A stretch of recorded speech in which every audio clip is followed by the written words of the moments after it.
Ever wondered how you can never miss a race of the NASCAR Napa Cup Series? Make sure to hit that red subscribe button and turn on all notifications so you will never miss a race. And if you do miss one, well, go to the playlist tab, scroll down, and you will see at the bottom all seasons of the NASCAR Napa Cup Series organized in order, so that way you could go back and watch the archive of each race. Make sure to like and subscribe and enjoy.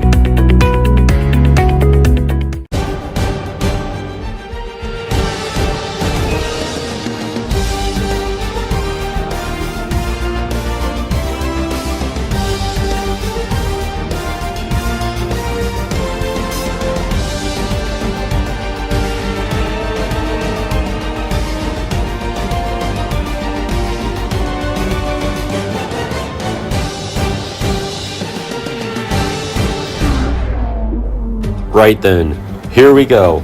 Welcome everyone in to the FireLynx Motorsports Park again for the second time in a row. This time, however, as everyone can see, we are on the 1/3 mile oval racetrack down the back straightaway. This race is, well, it's multiple races actually. 4 heat races, 4 laps per heat with 8 cars per heat. The top 3 in each heat advance to a main event. There will obviously only be one main, no last chance qualifiers either, so it's 12 cars in the main for a 15-lap race. The winner gets the race win along with full points. The stage points will be awarded after the heat, so the winner gets 10 points and so on. The ones to watch in heat number 1, we have to look out for Kyle Busch. He starts on pole for this first heat, so look out for him. And our Project 44 car starter for this week is Formula 1 driver for Mercedes, George Russell. He starts 3rd in heat number 1. Kyle Larson is in heat number 2. Remember, all these spots are randomly drawn as well.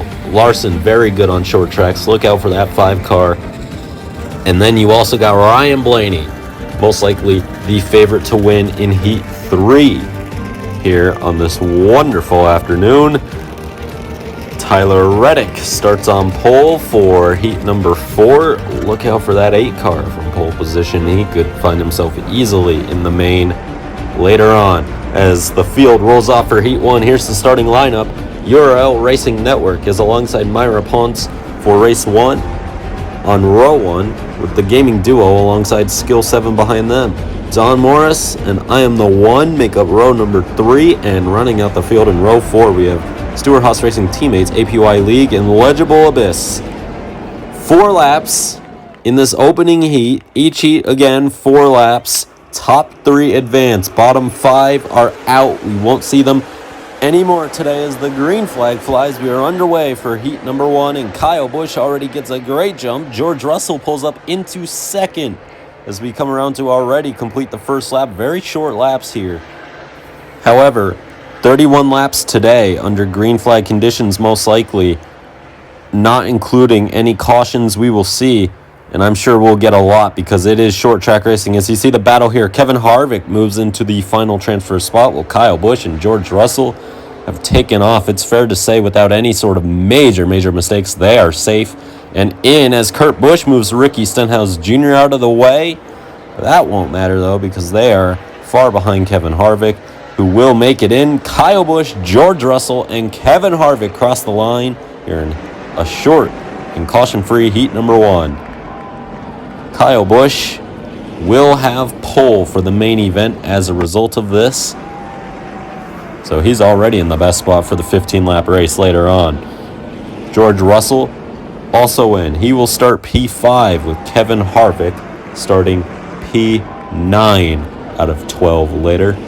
We still have to find out who the other 9 contenders are that will be racing these guys for the big prize, as Kyle Busch also picks up 10 points with that stage win. Those are the 5 who are out. Kurt Busch, Ricky Stenhouse, Cole Custer, Austin Dillon, and Corey LaJoie. Heat 2, though, is ready to go, and BJ McLeod, with the random draw, has qualified on pole, so this one could get interesting.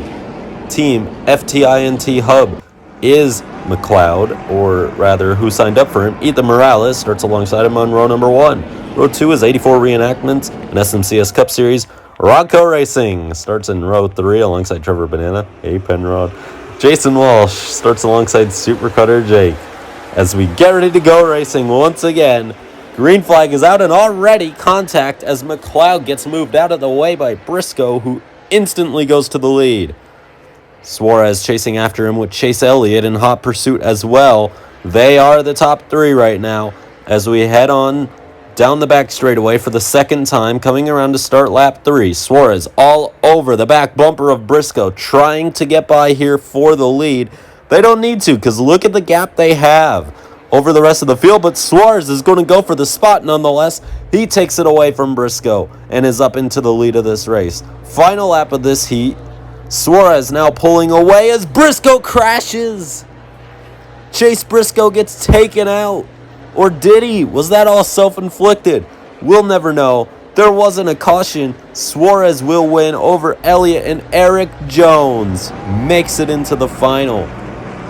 Suarez will start second, Elliott 6th, and Jones 10th later on. What happened to Chase Briscoe? We'll find out here in a couple of moments once we get a replay. Did he get help, or was that all self-inflicted? If he did get help, it was the 9 of Chase Elliott. There was nobody else near the 14 at the time, but I don't know.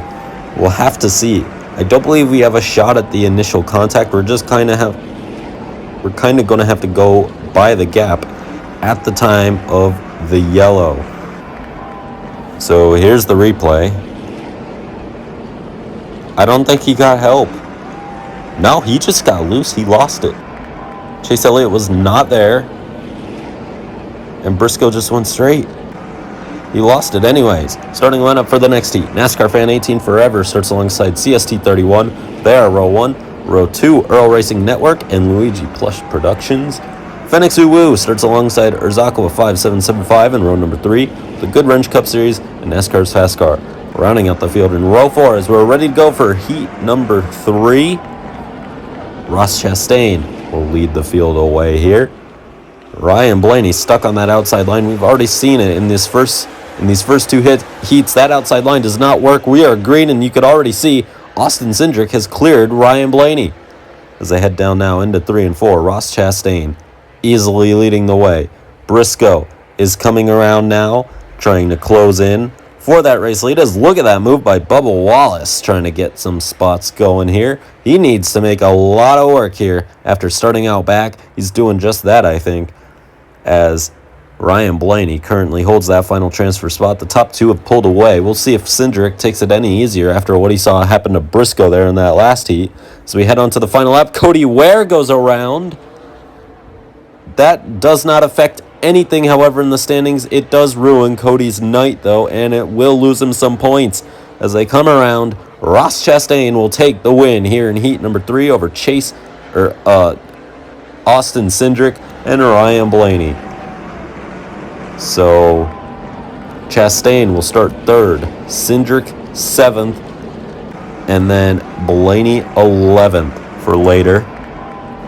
So now Heat 4 will roll off on their pace laps, and in a couple of moments we will finish out these heats and get on to the main event, the event we're all here for, the one that awards more points, the one that gives out the race win.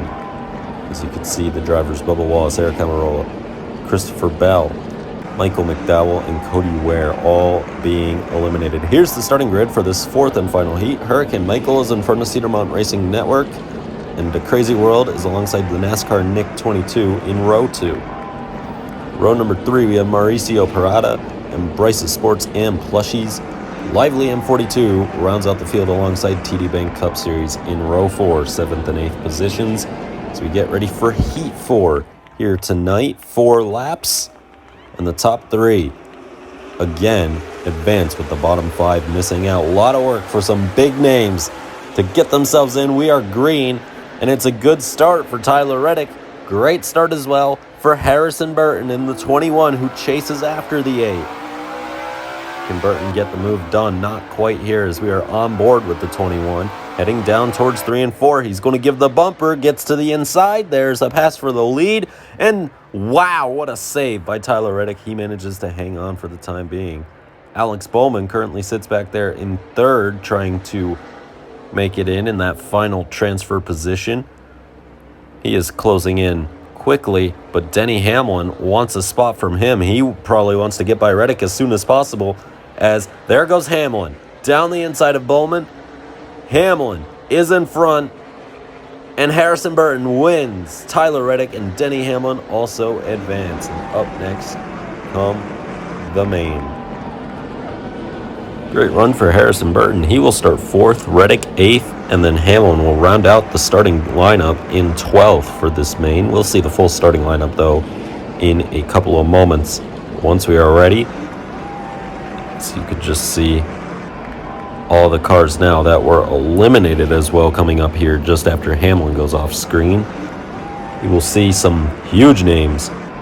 Byron, Bowman, Logano, all missing out. And same for the RFK cars of Buescher and Keselowski. As here's the starting lineup for the main. Euro Oil Racing Network is alongside Rodco Penrod Racing, NASCAR Fan 18 Forever, and The Crazy World. Lineup in row 2, the Gaming Duo and Jason Walsh are in row 3 with the Euro Racing Network and Hurricane Michael in row 4. Rodco, I promise this is the last time I'll call you Penrod in a video of mine. I promise. ABY League is alongside Trevor Banana in row 5, and rounding up the field in row 6 at CST 31 and TD Bank Cup Series. But now, let's shout out the winner of the stop motion contest from about a week and a half ago. NASCAR Gamer put in this smooth stop motion that just, look at it, that's better than me. The track is also really good as well. I love that. That was a 10 out of 10. One of 2 10 out of 10s that we saw, and the one that the people all voted, that you all voted as the winner, as we get ready for the main event. 15 laps. Up ahead of us, Kyle Busch and Daniel Suarez make up the front row. It's Chastain and Burton in row 2 as we go green for the 15-lap main. Kyle Busch and Daniel Suarez even as they exit turn number 2 down the back straightaway. Still double file throughout most of the field. Now Kyle Busch breaks free, and the Trackhouse car of Ross Chastain passes his teammate. Now he jumps to the inside of Kyle Busch and takes the lead. This has been a great race so far for the Trackhouse boys, both winning their respective heats, and now with one of their cars leading and the other running third. Chastain just pulling away. Chase Elliott goes underneath George Russell, taking the spot away there from the 44. It's ironic that George Russell is in the 44 car, which is his teammate Lewis Hamilton's number in Formula 1. Chastain continues to pull away as we are on lap 4, almost 1/3 of the way through this main already. Still technically caution-free thus far as well across all heats and the main, as Briscoe's crash did not cause a caution, and neither did Cody Ware's spin in the heats. As we work lap 5, you can see the full field flying by, and we'll eventually see Ross Chastain, just to give you a gap and an idea of how long before potential lap traffic comes into play, if it comes into play. Chastain leads, everything relatively calm, and just as I say that, Chase Elliott goes down the inside of Daniel Suarez and makes a pass. He's up into third as well, but is he too far back? That's the question. I don't even know if Kyle has a chance of catching Ross Chastain, because Ross just pulled away. George Russell pulls down the inside, gets up into 4th position in his first ever NASCAR Cup Series race, as Ross continues to lead. As you can see, the full field flying by, well, almost the full field flying by there. We are down to 7 laps to go in this thing, and Chastain still leading. Here's the battle for second, though. Chase Elliott has a really fast car. The thing could exit the corner, and it just rolls through the center so well. That 9 car on lap 10, with 6 laps to go, has pulled itself up into second. Can this be Chase Elliott's first win since Iowa? Season 3, Race 2, last March, I believe it was. March 2021 since Chase Elliott has won a race. Last time out, he flipped after the tire dug into the grass in the road course race, flipping the car over, reminiscent of Buescher's real-life flip. Now, the 9 is on track to catch the 1 car here And look at the gap. It's coming down big time. Chase's car just so much better. But can he get by? That Ross Chastain machine is mightily fast and good at defense. We'll see what happens. That one car held off the two for 4 laps in the heat. Can he do it for 2 with the 9 here in the main for the big prize of the night? Chase Elliott all over the back bumper. He goes for the move now. Up the inside of Ross. Chase Elliott takes the lead, slides, hits the wall, final lap. And Ross slides. He gets out of the groove. That should just about wrap things up. Chase Elliott into 3 and 4 for the final time. Big crash in turn 1. Caution is out. Chase Elliott crosses the line to win his first race in season 4. His first race in over a season. It's been 14 races now since Chase Elliott has won. And that's really saying something, because I believe he is now a 6-time winner in the series in the 36 races that we've put on. Here's the pass for the lead on Ross Chastain. Just clean up the inside with a great run out of the corner. Actually slid and hit the wall. There's the crash. And it was Denny Hamlin who brought out the caution after stopping momentarily after we cut away. Here are the results. Jason Walsh wins over NASCAR Fan 18 Forever. The Gaming Duo and URL Racing Network are 3rd and 4th. Earl Racing Network, Trevor Banana, 5th and 6th. Rodco Racing and CST 31, 7th and 8th. Eric and Michael into Crazy World, 9th and 10th. APY League and TD Bank Cup Series round out the field. What a day of racing here at the FireLynx Motorsports Park. Final time we'll see this place this season and probably this year as well. Hopefully we will see it on next year's schedule. However, things could change quite quickly. Here are the playoff standings. Top 12 make it into this year's playoffs compared to the 8 cars that usually make it. However, we'll have a different format. Next race is the cutoff, and it will be at Atlanta. So we got a super speedway race to determine who makes the playoffs coming up next time out from Atlanta. That's sure to be a banger, especially when you look 3 cars within 6 points of each other. And I mean, so many guys. Larson is almost in a must-win. I'd say William Byron and Tyler Reddick are. So many people need good results here just to make the playoffs. See what happens. Oh, and the Project 44 car? You might be asking which driver is going to be behind the wheel. Well, what's one super speedway driver that comes to mind every time you think of the place Daytona or super speedway? I'm sure the first person you thought of was probably Dale Earnhardt Jr. Am I wrong? Dale Earnhardt Jr. will pilot the 44 next time out in Atlanta on a super speedway. Can he win? Most certainly. Will he be dominant? I'd give it a good shot. We'll see what happens, though. Dale Jr. returns in the regular season finale at Atlanta next time out. Make sure to like and subscribe if you enjoyed. I know it was a bit of a longer one today, but I mean, 4 heats plus a main. It's going to be longer. Have a great day, everybody. Goodbye.